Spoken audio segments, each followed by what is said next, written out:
नमस्कार। स्वागत है आपका न्यूज लॉन्चर पर। मैं हूं अशोक वानखड़े, लेकर आया हूं आपका अपना कार्यक्रम द डायरेक्ट हिट। जब राहुल गांधी ने लोकसभा में ये कहा था कि मेरा हिंदुत्व गौतम बुद्ध का हिंदुत्व है, मेरा हिंदुत्व अहिंसा का हिंदुत्व है, मेरा हिंदुत्व सबको साथ में लेके चलने का है और आपका हिंदुत्व हिंसक है, तो आदरणीय प्रधानमंत्री बीच भाषण में खड़े होकर जोर से आक्रमण करते हुए बोले कि हिंदुओं को हिंसक कहा, हिंदुओं को हिंसक कहा। और फिर जैसा कव्वाली की टोली में एक आवाज देता और बाकी सब ताली बजाने लगते हैं, तो सारे तथाकथित अंधभक्त टूट पड़े कि ये खुद ही हिंदू नहीं है, हिंदुओं को कैसा कह सकता है। राहुल गांधी ने क्या गलत कहा था? क्योंकि ये जितने तमाम धर्म के ठेकेदार हैं जो राजनीति को धर्म से जोड़ते हैं, ये सिर्फ भय दिखाते हैं, डर दिखाते हैं, कभी अल्पसंख्यक बहुसंख्यक होने का, तो कभी पुरानी ऐतिहासिक धरोहर के नाम पर लगातार कुछ ना कुछ क्लेश करते रहने का। लेकिन जब अति होती है तो कहीं ना कहीं धर्म को समझने वाले या धर्म पे व्याख्यान देने वाले संत महात्मा भी बोलने लगते हैं। प्रेमानंद ऐसे ही एक संत है, वो अपने बेबाक बातों के लिए जाने जाते हैं। उनके कई सत्संग होते हैं कि एक सत्संग के दौरान एक ने सवाल पूछा कि सनातन धर्म के रक्षा के लिए हिंदुओं को आगे आना पड़ेगा, तो उसके बाद वो जो टूट पड़े, उन्होंने सनातन धर्म की परिभाषा की और उन्होंने कहा पहले सनातन तो बनो, धर्म तो समझो, सनातन क्या होता है। उन्हें आगे व्याख्या की और बोले इसमें से एक भी चीज आप जीवन पे उतारोगे तो फिर सनातन समझ में आएंगे। सनातनी बन नहीं पाते, सनातन समझते नहीं और निकले रक्षा करने। किसी की औकात है सनातन धर्म की रक्षा करने के लिए? किसकी औकात है? कौन करता है? स्वयं ईश्वर करता है। सनातन बचाने के लिए किसी को आगे आने की जरूरत नहीं है, सनातन समझने की जरूरत है। लेकिन फिर ये जो उनके वचन है, ये भले ही आज लोग बहुत वायरल हो रहा है, वो लोग देख रहे हैं, लेकिन अंध भक्त कहीं ना कहीं चुप्पी साधे हुए हैं। ऐसे ही कुछ संत हिंदुत्व की परिभाषा करने, सनातन धर्म की परिभाषा करने यदि जनमानस में उतर गए तो ये गारंटी है कि मोदी जी, योगी जी, अमित शाह जी, इनकी सबकी दुकानें बंद हो जाएगी। क्योंकि कुपड़ जब बोलेगा तो सनातन को अपने स्वार्थ से जोड़ के बोलेगा, और यही हो रहा है। सुनिए आप प्रेमानंद महाराज ने क्या कहा। अरे सनातन की रक्षा के बाद भगवान का आप अपने आप में सनातन स्थापित करो, आप अपने में स्थापित करो, हम अपने में स्थापित करें, अपने में स्थापित करो। चल रहा है ना सनातन, हम सनातन के ठेकेदार बनने के योग्य नहीं है। कैसे सनातन को आपने क्या समझ लिया? एक जाति पक्ष, एक मानव धर्म का कोना।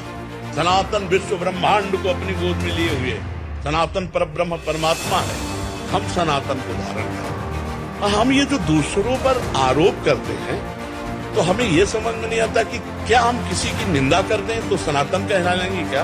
हम किसी की हिंसा कर दें तो सनातन ऐसा नहीं है। मुझे लगता है कि ये जो स्वामी जी ने कहा, ये बहुत बड़ा तमाचा था जो हर मस्जिद में मंदिर ढूंढते हैं। वो तमाचा था जो दूसरे के खान पान पे कंट्रोल करना चाहते हैं, क्या पहनावा पे कंट्रोल करना चाहते हैं, जो लगातार बटेंगे तो कटेंगे की बात करते हैं, जो लगातार हलाल झटके की बात करते हैं, हिजाब की बात करते हैं, शमशान कब्रिस्तान की बात करते हैं। सनातन ये नहीं है। मैं खुद हिंदुत्व में विश्वास रखता हूं, हिंदू हूं, लेकिन फिर ये अंध भक्तों का हिंदुत्व कतई नहीं है। अरुण शौरी जी ने बहुत बढ़िया एक वाक्य लिखा, एक उनकी अभी किताब आई है उसके अंत में, it's time to save Hinduism from Hindutva. Sanatan को इन कुपड़ों के हाथ से ही बचाने का समय आ गया है, क्योंकि ये सत्ता के मद में इतने बड़े हो गए हैं कि ये अपने आप को भगवान कहने लगे हैं। भगवान को घर देने की क्रेडिट लेते हैं कि हमने रामलला को घर दिया। पूरा विश्व जिस रामलला के सामने नतमस्तक होता है, हम सभी उन्हीं के बच्चे हैं। वो रामलला को घर देने लगे। अरे देते भी तो सही घर देते, आधा अधूरा घर देते। शंकराचार्य को नकारते हैं क्योंकि शंकराचार्य इनके कुकर्मों का साथ देना नहीं चाहते। जो इनके कुकर्मों को साथ नहीं देगा वो हिंदू विरोधी कहलाएगा, सनातन विरोधी कहलाएगा, राष्ट्र विरोधी कहलाएगा, राष्ट्रद्रोही कहलाएगा। लेकिन ये यदि 80-20 का भी आप आंकड़ा माने तो उस 80 में 10% भी नहीं है जो कुपड़ है और अपने अपने हिंदुत्व को अपने अपने रूप से परिभाषित करते हैं। प्रेमानंद महाराज ने जो आज कहा वो सीधा हिट होता है इन तमाम अंधभक्तों को, हिट होता है इन तमाम लोगों की धर्म के नाम पे खोली हुई राजनीतिक दुकानों को। दूसरा और संबल, बहुत बड़ी खबर, सबको बताए क्या हुआ। वहां के डीएम महाराज के दर्शन के लिए गए और जब उनको इंट्रोड्यूस किया गया कि ये महाराज डीएम है संबल के और आपका आशीर्वाद लेने आए हैं, तो महाराज ने उनको कुछ ज्ञान दिया। डीएम है राजेंद्र पेंसिया, बड़े चर्चित है। संबल में जो हुआ उसमें प्रशासन का कितना हाथ था ये बात छुपी हुई नहीं है। असंख्य वीडियो जो वायरल हुए हैं वो संबल की सही कहानी बयां करते हैं। लेकिन ऐसे समय प्रेमानंद महाराज जी ने डीएम साहब को क्या कहा कि सेवा करने का अवसर बहुत भाग्यशाली लोगों को मिलता है, आपको मिला है। भय और प्रलोभन से मुक्त होकर संभल में प्रशासनिक कर्तव्यों की निर्वाह कीजिए। भय और प्रलोभन, किस बात का भय? ट्रांसफर होगा इसका भय, सीआर बिगड़ेगा इसका भय, जबरिया रिटायर्ड किया जाएगा इसका भय, इंक्वायरी बिठा के जेल में रखा जाएगा इसका भय। और प्रलोभन क्या है? सत्ता में बैठे हुए नेताओं के आंख का तारा बनने का प्रलोभन, अच्छी पोस्टिंग का प्रलोभन, भ्रष्टाचार करने का लाइसेंस, ये प्रलोभन है। देखिए डीएम साहब को क्या कहा प्रेमानंद जी ने। एक जिला है संभल, वहाँ के अपना डिस्ट्रिक्ट मजिस्ट्रेट है हमारे जी। भगवत कृपा से ही हर सेवा मिलती है, तो ये भगवत कृपा से मिली है, इसका निर्वाह करते रहना। भय और प्रलोभन से कभी प्रभावित या भयभीत मत होना। अपने अधिकारानुसार राष्ट्र की सेवा करो।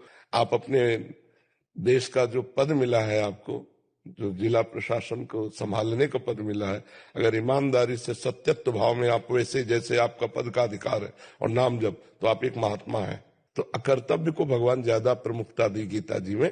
तो आप अपने कर्तव्य का पालन करते हुए, नाम जप करते हुए ये देखते रहिए कि आपसे अपने कर्तव्य में त्रुटि न हो। जैसे हम अपने भजन में त्रुटि नहीं होने देंगे, ऐसे आपका जो पद है उस पद में कहीं भय या प्रलोभन से त्रुटि न होने पावे।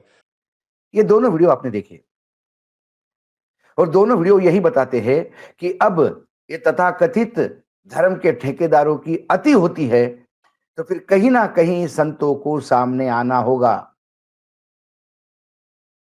कुछ संत सरकारी हो जाते हैं जिनका काम धर्म की परिभाषा करने के बजाय मोदी चालीसा या योगी चालीसा पढ़ना रह गया है। और ऐसे संत, उनके भी अपने स्वार्थ है क्योंकि उनकी भी अपनी दुकानें चल रही है। और उस दुकानों को प्रोटेक्शन चाहिए सत्ता का। जब तक सत्ता का वर्धस्त आपके सर पे नहीं हो, इनकी दुकानें भी नहीं फलती, क्योंकि ये मार्केटिंग लोग हैं, मार्केटिंग के लोग हैं। जो संत होता है वो मार्केटिंग नहीं करता, लोग यूं ही। विवेकानंद जी ने कभी अपनी मार्केटिंग नहीं की, लेकिन विश्व विवेकानंद जी के पीछे खड़ा हो गया। यह है आध्यात्म की ताकत, यह है सनातन की ताकत, यह है सही हिंदुत्व को समझने की ताकत। कहीं से तो शुरुआत होगी, ऐसा लग रहा था, और शुरुआत हो गई है। प्रेमानंद जी ने शुरुआत की, धीरे धीरे बाकी भी संत ये समझने लगेंगे कुछ दिनों के बाद, यदि हमारे प्रधानमंत्री और उत्तर प्रदेश के मुख्यमंत्री ही धर्म समझाने लगे, तो फिर बाकियों की, प्रवचनकारों की, कथाकारों की, इनकी फिर दुकानें बंद हो जाएगी। तो उनको भी अपनी दुकान संभालना है। इसलिए उन्हें बार बार बताना होगा कि राज्य करती जो है वो राजकाज का काम करे, धर्म का काम वो संतों पे छोड़े। आज डायरेक्ट हिट में इतना ही। कल फिर आता हूं किसी विषय के साथ। तब तक के लिए नमस्कार। देखते रहिएगा न्यूज लॉन्चर।